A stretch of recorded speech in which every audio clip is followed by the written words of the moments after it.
مقتدر علماء کرام، میرے واجب الاحترام بزرگوں اور عزیز دوستو،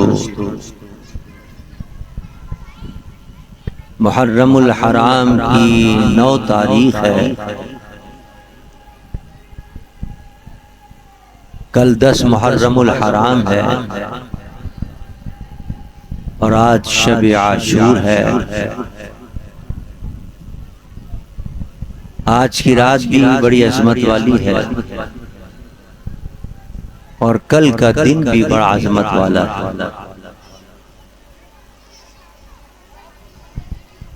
کل کا دن یہ وہ دن ہے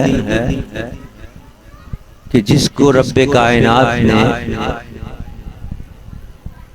اپنے مقبول نبیوں کے لیے، ان کے خاص انعام و اکرام کے لیے یہ دن مختص فرمایا۔ حضرت ابراہیم کو اگر آگ کے اندر ان کے لیے باغ بنایا گیا تو اسی دن کے اندر بنایا گیا۔ حضرت نوح علیہ السلام کی کشتی اگر پار لگی تو وہ بھی اسی دن پار لگی۔ بڑے بڑے انبیاء کرام کو جو اللہ نے خاص مقام عطا کیے، وہ اسی 10 محرم کو عطا کیے، اور یہ 10 محرم یہ ایسی اہم تاریخ ہے کہ قیامت بھی اسی دن برپا ہو۔ اسی عظمت والے دن کو اللہ نے اپنے محبوب کے لخت جگر اور پیارے نواسے حضرت امام حسین کی شہادت کے لیے منتخب فرمایا۔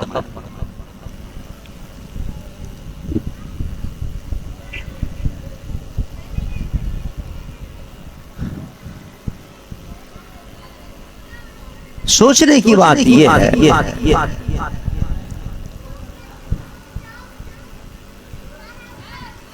کہ حضرت امام علی مقام کا فیہ من بعد ما جاءک من العلم، اے محبوب، علم کے آنے کے بعد اور واضح ہونے کے بعد بھی اگر کوئی جھگڑا کرتا ہے اور نہیں مانتا بات، انہوں نے چونکہ نصارہ جو ہیں بیت المقدس سے نماز پڑھتے ہیں، انہوں نے بیت المقدس وضو کر کے اپنی نماز شروع کر دی، اپنی عبادت شروع کر دی۔ جب وہ عبادت کر چکے اپنی حضور کے پاس آئے، حضور نے فرمایا میں اللہ کا سچا نبی ہوں، اللہ کو ایک مانو، میری اطاعت کرو، میری فرمانبرداری کرو، ایمان لاؤ۔ ان کا ہم تو پہلے سے ایمان لائے، ہم تو پہلے سے اللہ کی فرمانبرداری کر رہے ہیں۔ کہاں سے کر رہو؟ ہم تو حضرت عیسیٰ کو ماننے والے ہیں، عیسیٰ کو مانتے ہیں۔ ہم نے بھائی تم جیسا ماننے کا حق ہے ایسا تو نہیں مان رہے، تم تو ایک نہیں مان رہے اللہ، تم تو کہتے ہیں حضرت عیسیٰ علیہ السلام بیٹے ہیں۔ حالانکہ قل هو اللہ احد اللہ الصمد لم یلد ولم یولد ولم یکن له کفوا احد، اللہ ایک ہے، نہ اس سے کوئی پیدا ہوا نہ وہ کسی سے پیدا ہوا، اس کی شان تو یہ۔ تم تو توہین کوئی توحید نہیں تمہاری۔ ان کا آپ تو برا بھلا کہہ رہے ہیں، ہمارے نبی برا بھلا نہیں، ہم تو ان کو نبی مانتے ہیں، حضرت عیسیٰ برا بھلا نہیں کہہ، ہم تو کہتے ہیں کہ وہ اللہ کے رسول بھی ہیں، کلمۃ اللہ بھی ہیں، اللہ کا کلمہ بھی ہے۔ اللہ کلمہ ہے، کیا مطلب؟ کہ کن کہہ کر اللہ نے ان کو پیدا، کن کہہ کر اللہ نے ان کو پیدا، اس طرح کلمۃ اللہ کہا جاتا ہے۔ بغیر باپ کے پیدا، کنواری مریم کے پیٹ سے بغیر باپ کے حضرت عیسیٰ پیدا ہوئے، اللہ کی کن، اس سے ان کو کلمۃ اللہ۔ ان کا لیے آپ نے تو ہمارا مسئلہ حل کر دیا، عیسائی عیسائی کا پادری کہنے، بھائی جو بغیر باپ کے پیدا ہو اس کا باپ تو پھر خدا ہوا نا۔ آپ خود کہہ رہے ہیں کہ بغیر باپ کے پیدا ہوئے حضرت عیسیٰ علیہ السلام، تو ان کا باپ خدا میرے مصطفیٰ نے فرمایا یہ تو بغیر باپ کے ہوئے ہیں، حضرت آدم تو بغیر ماں بغیر باپ کے ہوئے، پھر وہ بھی خدا ہوئے، ایک کو خدا کیوں مانا، سب کو خدا مانا۔ اب ان کے باپ کوئی جواب ایک دلیل دی نا حضور نے، جب کوئی دلیل نہیں پڑتی آدمی سے کوئی جھگڑا کرنے لگا، دنیا میں بھی تریاں، جب علمی انداز سے آدمی ناکام ہو جاتا ہے تو پھر لڑائی جھگڑے پہ آ جاتا، جب وہ لڑائی جھگڑے پہ آنے لگے تو پھر قرآن میں اللہ نے آیت نازل فرمائی فمن حاجک فیہ من بعد ما جاءک من العلم فقل تعالوا ندعو ابنانا وابناکم ونسانا ونساکم انفسنا وانفسکم ثم نبتہل فنجعل لعنۃ اللہ علی الکاذبین۔ حضور نے فرمایا اچھا جھگڑا کرنے کی ضرورت نہیں، مباہلہ کر لیتے، تم بھی لاؤ اپنے بچوں کو، میں بھی اپنے بچوں کو لے کے آتا ہوں، تم بھی لاؤ اپنی عورتوں کو، میں بھی لے کے آتا ہوں، میں بھی خود آتا ہوں، تم بھی آؤ، پھر اللہ کی بارگاہ میں معاہدہ کرتے ہیں، عرض کرتے ہیں مولا ہم میں سے جو جھوٹا اس پر بھی ناز نازل۔ ان کا ٹھیک ہے ہمیں آپ موقع دیجیے، ہم صبح آتے ہیں، ہم بھی آتے ہیں صبح، آپ بھی آئیے۔ صبح جب ہوئی تو میرے آقا گود میں امام حسین، امام حسن کی انہوں نے انگلی پکڑی اور پیچھے مولا علی کرم اللہ اور حضرت بی فاطمہ زہرا رضی اللہ تعالیٰ عنہ اور حضور تشریف لا رہے، سامنے وہی عیسائی بیٹھے ہوئے تھے، ان کا پادری بیٹھا ہوا تھا 113 آدمیوں کے ساتھ۔ جب اس نے دیکھا میرے مصطفیٰ کو آتا ہوا، حضرت امام حسن امام حسین کو دیکھا، حضرت مولا علی کرم اللہ وجہ کو ان کی صورت پر جب نظر پڑی کانپنے لگا، اپنے ساتھیوں سے کہنے لگا یہ وہ صورتیں مجھے نظر آ رہی ہیں، اگر یہ ہاتھ اٹھا دیں تو پہاڑ بھی اپنی جگہ چھوڑ دے گا۔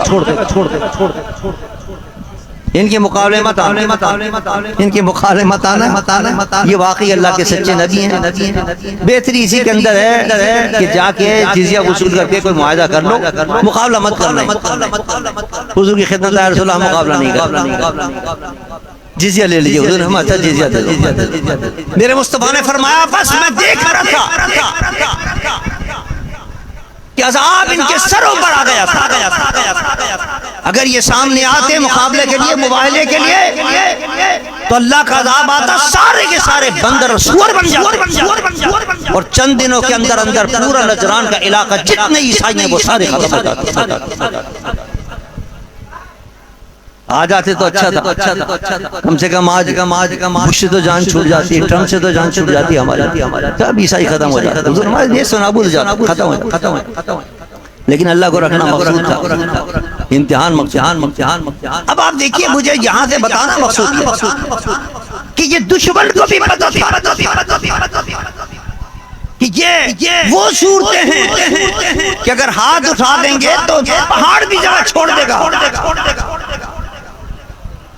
تو اگر حضرت امام حسین کے ہاتھ اٹھانے پر پہاڑ جگہ چھوڑ سکتا تھا، تو کربلا کے میدان میں اگر امام حسین ہاتھ اٹھا دیتے تو کیا فرات کی دریا اپنے رخ کو موڑ نہیں سکتا تھا؟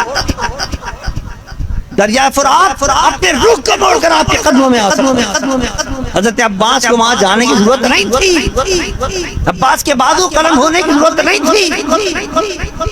حضرت علی اصغر کے لیے حضور تشریف لے گئے امام حسین، اس نے کیا جرم کیا ہے؟ کم سے کم اس کے حلق میں تو 2 قطرے ڈال دو، لیکن بجائے پانی کے وہاں سے تیر آتا ہے اور علی اصغر کے حلقوم میں پیوست ہو جاتا ہے۔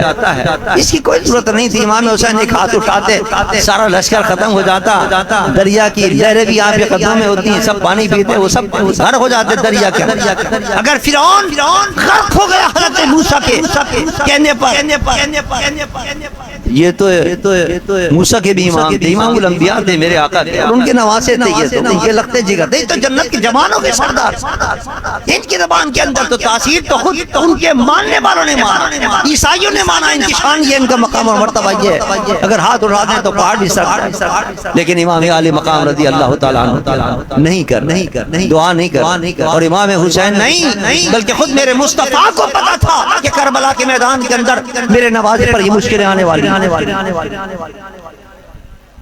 حضور سرور کائنات ایک دن تشریف فرمائے، ایک دروازے پہ دستک ہوئی، بات دیکھو کون ہے؟ حضور ایک شخص سے آنا چاہتا ہے، فرمانے کو اجازت دو۔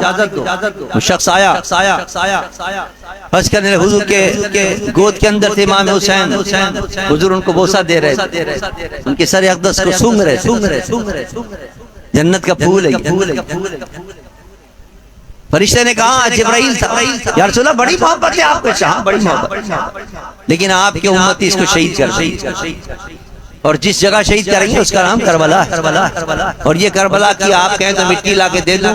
جبرائیل نے کربلا کی مٹی لا کے دی کہ جب یہ سرخ ہو جائے سمجھ لیں آپ کو حسین شہید ہو گیا۔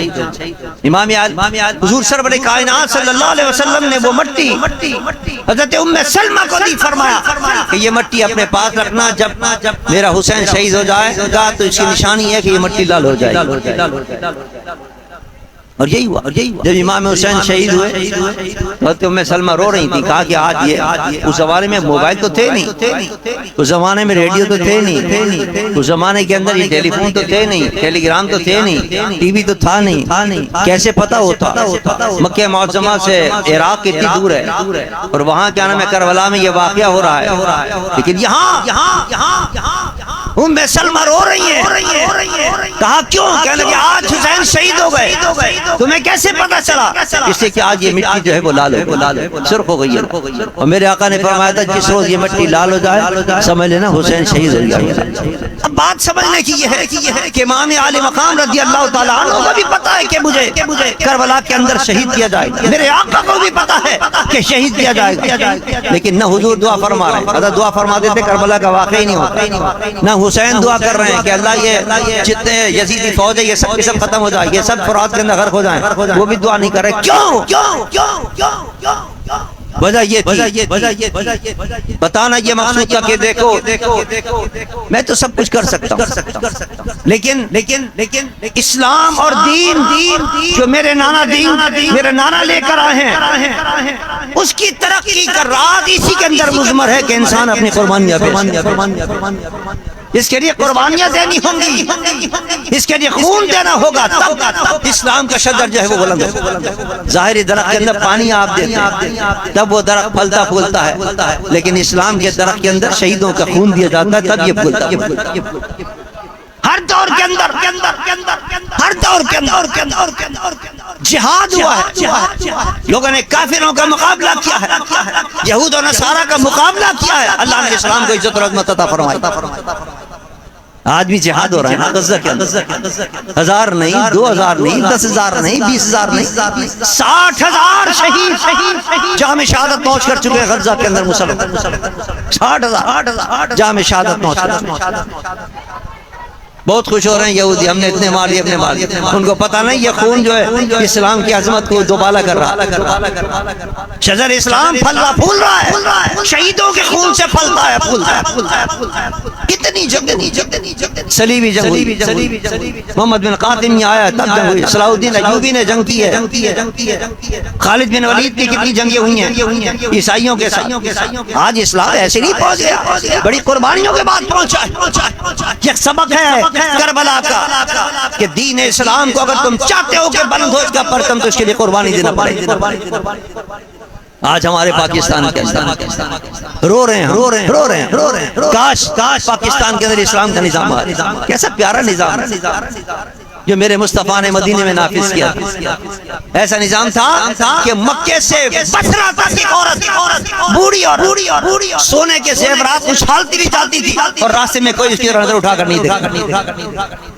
جنگل کے اندر، بیابان کے اندر، یہاں شہر کے اندر کوئی سونا لے کے نہیں جا سکتا، لوگ اس کو چھین لیتے ہیں، موبائل لے کے نہیں جا سکتا، کوئی اس کو چھین لیتا ہے، وہاں جنگل کے اندر جا رہے ہیں، اس لیے کہ اسلام کا رعب، اسلام کا قانون تھا۔ آج وہ قانون پاکستان کے اندر نافذ کرنے کی کوشش ہو رہی ہے، لیکن اس کے لیے ہم جان تو کیا دیں گے۔ حضرت امام عالی مقام نے یہ بتایا کہ دیکھو میں سب کچھ کر سکتا ہوں، ایک دعا کے اندر ان کا بیڑا غرق کر سکتا ہوں، نہیں کر رہا، میرے نانا جان نے بھی نہیں دعا کی۔ سبق ہے تمہارے لیے کہ تمہیں قربانی دینا ہوگی، تب اسلام کا بول بالا ہوگا، تب دین کا بول بالا ہوگا، لیکن ہم سے قربانی کہاں ہوگی؟ حضور امام حسین نے تو اپنا جوان بیٹے کو قربان کر دیا تھا، اپنے علی اصغر چھوٹے سے بچے کو قربان کر دیا تھا، اپنے بانجو بھتیجے محمد کو قربان کر دیا تھا، سارے گھرانے کو نشاور کر دیا دین کے لیے۔ ہم سے کہاں ہوگا کہ ہم جب اپنے بچوں کو قربان کریں؟ الیکشن کے اندر اتنی بھی قربانی ہم سے نہیں دی جاتی کہ ووٹ اسلامی جماعتوں کو دیتے تھے، اتنی قربانی بھی نہیں ہوتی۔ بیٹے کی قربانی تو کیا دیں گے؟ اسلام کے ارے بھائی دین اسلام نافذ کرنا ہے، اسلام کو نافذ کرنا ہے، کم سے کم کوئی اسلام لانے والوں کو تو دیکھو، نہیں صاحب وہ تو ہمارا دوست ہے، وہ ہمارا جاننے والا ہے، وہ ہمارا محبت کرتا ہے، وہ ہمیں وہاں چھڑا کے لاتا ہے۔ جب تھانے میں ہم بند ہو جاتے ہیں، کرپشن کرتے ہیں، گڑبڑ کرتے ہیں، تو کون؟ یہی تو ہمیں بچاتے ہیں، آپ تھوڑی بتائیں یار، آپ آئیں گے تو آئیں گے پکڑو ان کو، اور کرپشن کرنے والوں کو، جتنے کرپشن کرنے والوں کو بچاتے ہیں تو یہ ہیں، اس لیے ہم تو ووٹ ان کو دیں گے۔ تو پھر یہی ہوگا پاکستان کے اندر جو ہو رہا ہے، ظلم ہو رہا ہے پاکستان میں۔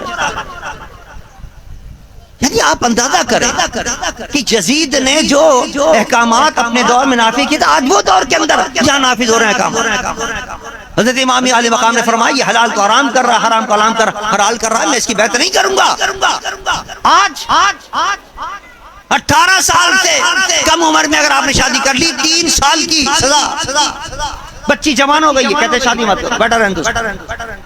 ابا نے شادی کر دی، ابا کو بھی جیل میں ڈال دو 3 سال کے لیے، دولہا میاں کو بھی جیل میں 3 سال کے لیے، دلہن کو بھی ڈالو جیل میں 3 سال کے لیے، اور کئی ہزار روپے جرمانہ ادا کرو۔ اور مولوی صاحب گئے تھے، قاری شریف صاحب نماز پڑھانے، کیا نام ہے، نکاح پڑھانے گئے تھے، ان کو بھی 3 سال کے لیے جیل میں ڈالو۔ کیا ظلم ہو رہا ہے؟ 9 سال کی بچی جوان ہو گئی، اسلام کہتا ہے فوراً شادی کر دو۔ جوانوں نے تو بہت دور کی بات ہے، جوانوں نے سے پہلے بھی اگر آپ چاہیں تو شادی کر سکتے ہیں۔ ماں باپ، ہماری اور آپ کی ماں، قیامت تک آنے والی امت مسلمہ کی ماں ام المومنین حضرت عائشہ صدیقہ رضی اللہ تعالیٰ کی شادی ہوئی 9 سال کے اندر۔ وہ کہتے ہیں 9 سال میں شادی کرو جرم ہے، ہماری ماں شادی کر رہی، میرے آقا شادی فرما رہے ہیں، فرمایا جلدی شادی کر دو۔ کیوں؟ اغض للبصر، میرا آقا نے فرمایا یہ نگاہ کو نیچے کرنے والی عصمت قائم رہتی ہے۔ انسان کی نفسانی خواہشات ہوتی ہے، فطری چیز ہے، وہ کہاں پورے کرے گا اپنی نفسانی شہوانی خواہشات کو؟ اگر آپ نے پابندی لگا دی یقیناً پھر وہ زنا کرے۔ اس کا مطلب یہ کہ آپ زنا کو ترویج کرنا چاہتے ہیں، اس کا مطلب یہ آپ پاکستان میں فحاشی اور یعنی پھیلانا چاہتے ہیں۔ کیا یہ یزید کے قوانین نہیں ہیں جو پاکستان میں نافذ ہو رہے ہیں؟ ہم خاموش تماشائی بنے بیٹھے۔ امام حسین رضی اللہ تعالیٰ عنہ کا یہ سبق ہے کربلا کا کہ نہیں جھکنا کسی ظالم اور جابر کے آگے کہ جو اسلام کے خلاف احکامات نافذ کرے۔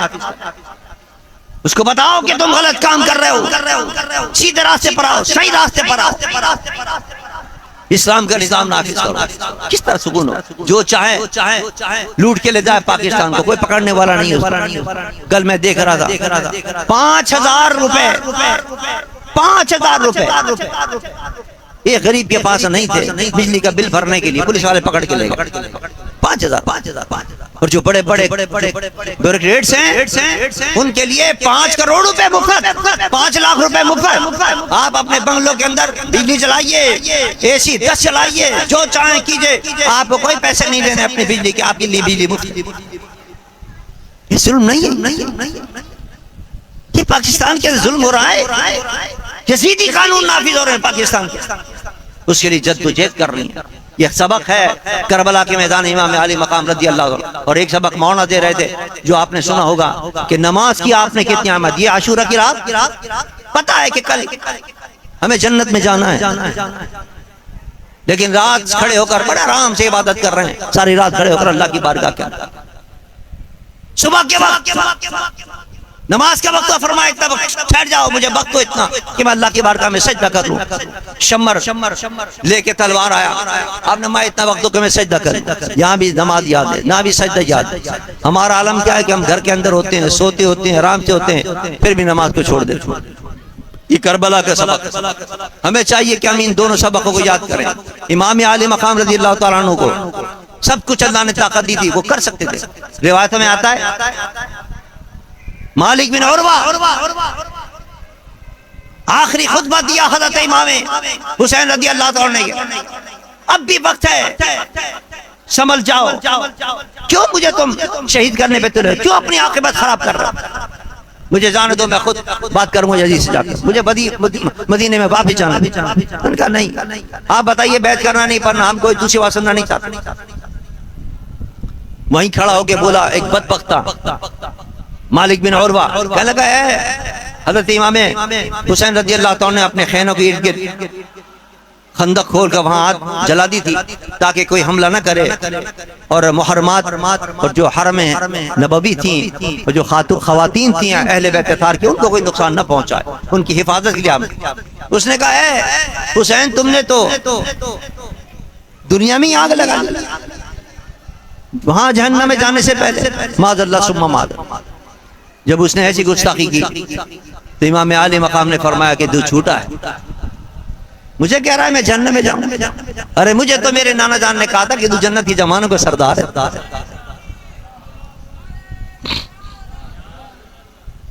لیکن آپ اللہ حضرت کی زبان سے نکل گیا اللہ اس کو سزا دے، آپ کی سزا دے۔ آپ دیکھیں کہ چند لمحے نہیں گزرے تھے، گھنٹہ گزرنا بہت دور کی بات، منٹ گزرنا بہت، چند سیکنڈ کے اندر جس گھوڑے پر وہ بیٹھا ہوا تھا، گھوڑا سر پر دوڑتا ہے اور سر پر دوڑ کے اس کو اسی خندق کے اندر جہاں آگ جل رہی تھی وہاں جا کے ڈال دیتا، اس کو آگ کے اندر وہ جل کے مر۔ یعنی جس ذات کو اللہ نے اتنی شان عطا کی ہو کہ زبان سے نکلنے کی دیر ہوتی ہے وہ بات پوری ہو جائے، لیکن امام عالی مقام رضی اللہ تعالیٰ کربلا کے میدان میں اپنے لیے دعا نہیں کر رہے، اپنے اہل بیت کے لیے دعا نہیں کر رہے، بلکہ قربانیاں پیش کر کے ہمیں سبق دے رہے ہیں کہ دین کے لیے قربانیاں دینی ہیں۔ تو پھر دیکھیے امتحان تھا، یہ صرف امام کا نہیں، امام کے ساتھیوں کا بھی امتحان تھا، اس لیے آپ نے دعا نہیں فرمائی۔ دیکھنا چاہ رہے تھے آپ کہ کون سچا ہے کون جھوٹا ہے، ایسے موقع پر تو امتحان ہوتا ہے۔ آپ کے جو ساتھی تھے آپ نے فرمایا کہ دیکھو انہیں تو مجھ سے بدلہ لینا ہے، تم لوگوں کو میں اجازت دیتا ہوں کہ تم چلے جاؤ۔ اب یہ بھی ہو سکتا ہے سب کے ذہن میں یہ خیال آئے کہ اگر ہم اس حالت کے اندر امام کو چھوڑ کے جائیں گے تو کہیں ایسا نہ ہو کہ حضور کی شفاعت سے محروم ہو جائیں۔ فرمایا اس کی فکر مت کر، میں اجازت دے رہا ہوں تمہیں، کوئی تم پر جرم نہیں ہوگا، میں شفاعت کروں گا تم سب کی، لیکن تم کیوں اپنی جان ہلاکت میں ڈالتے؟ یہ میرا خون لینا چاہتے ہیں، میرے دشمن ہیں، مجھے شہید کریں گے، تم تو جاؤ سب کے ساتھ۔ کوئی نہیں اٹھا۔ آپ نے سوچا ہو سکتا شرم آ رہی میرے سامنے اٹھتے ہوئے، اور میں چراغ بجھا دو، اندھیرا کر دو، بالکل خیموں کے اندر اندھیرا کر دیا۔ فرمایا اندھیرا کر دیا ہے، اب خاموشی کے ساتھ اٹھ کے چلے جاؤ، مجھے کوئی شکوہ نہیں ہوگا، کوئی شکایت نہیں ہوگی تم سے، تم آرام سے چھوڑ کے چلے جاؤ۔ جب کچھ دیر بعد چراغ جلایا تو دیکھا سب کے سب بیٹھے ہوئے تھے، کوئی ایک نہیں اٹھا۔ فرمایا کیوں نہیں اٹھے؟ فرمایا کہ آپ نے تو اجازت دے دی، لیکن قیامت کے دن مصطفیٰ کو ہم کیا منہ دکھائیں گے کہ میرے نواسے پر جب مشکل وقت آیا تم چھوڑ کے چلے گئے، ہم نہیں جا سکتے۔ آپ وہی رہے، کچھ لوگ تھے کہ جو سودا کر رہے تھے، ابن زیاد، ابن سعد، دنیا کی لالچ کے اندر فلاں عہدہ مل جائے، فلاں عہدہ مل جائے، عہدوں کی لالچ کے اندر وہ اپنا دین بیچ رہے تھے، اپنا ایمان بیچ رہے تھے، اپنا دین اور ایمان بیچ رہے تھے۔ امتحان تھا نا، یہ امتحان لینا مقصود تھا کربلا کے میدان کے، کون اپنا ہے کون بیگانہ ہے، کون لالچ کے اندر دنیا کو حاصل کرتا اپنا ایمان بیچ دیتا، اور کون دنیا کو ختم کر کے اور پھر جنت کا سودا کرتا۔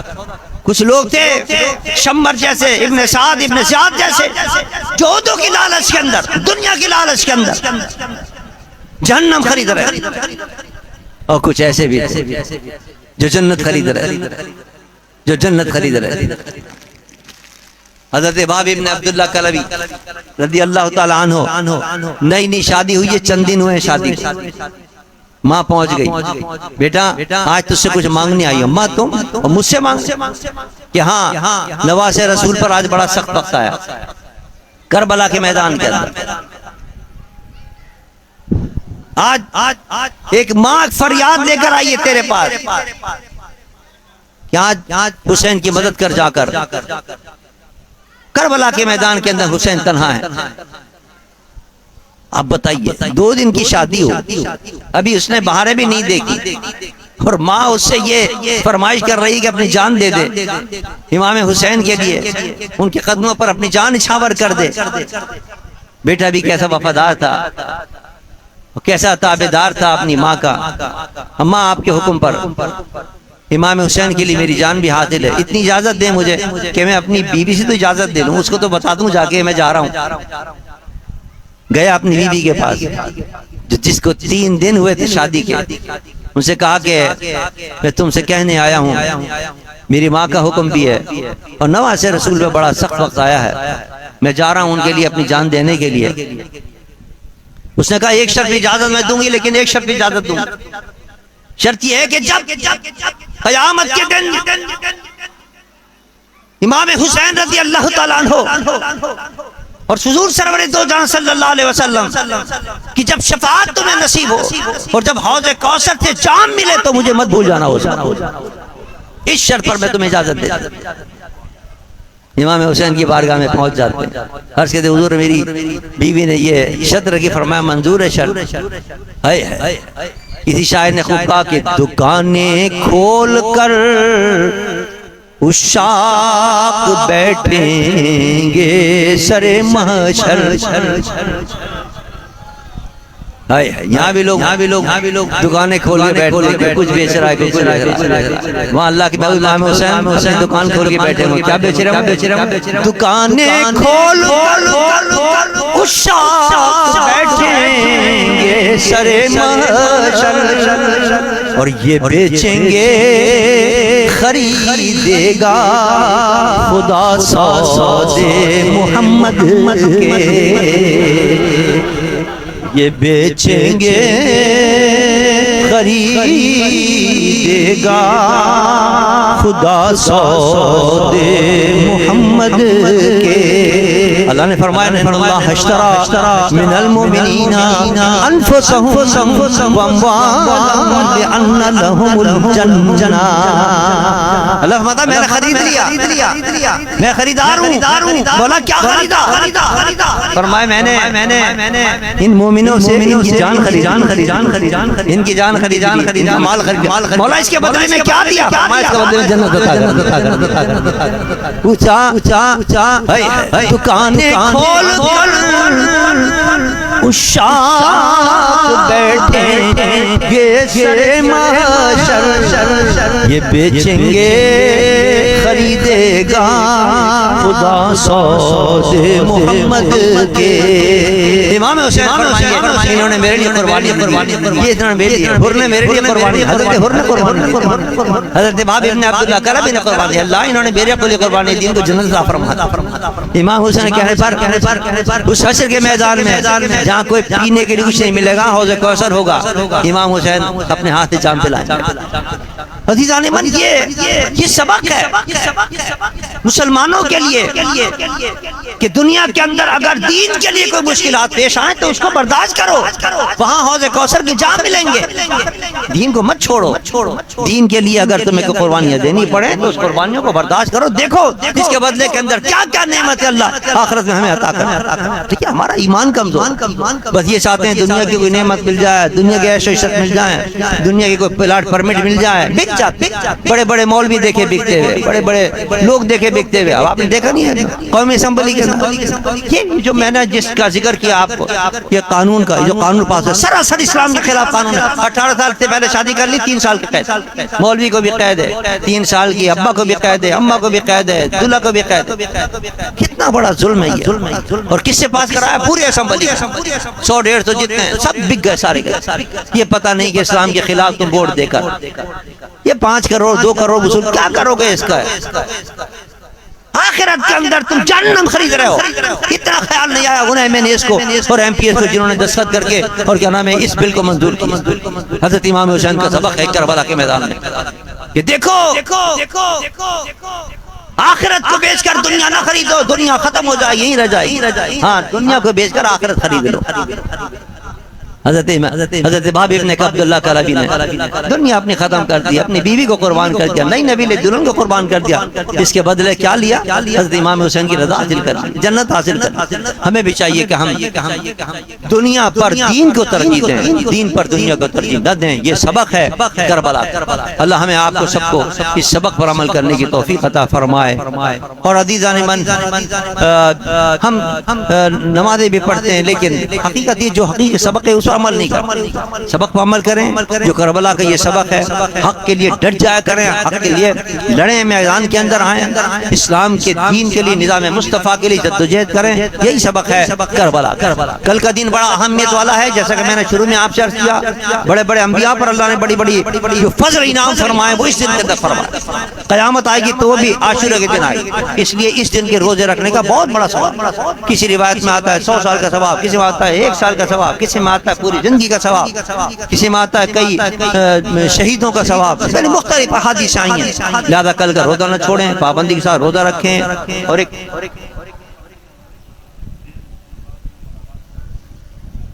ہاں ظاہر بات ہے امام عالی مقام رضی اللہ تعالی عنہ نے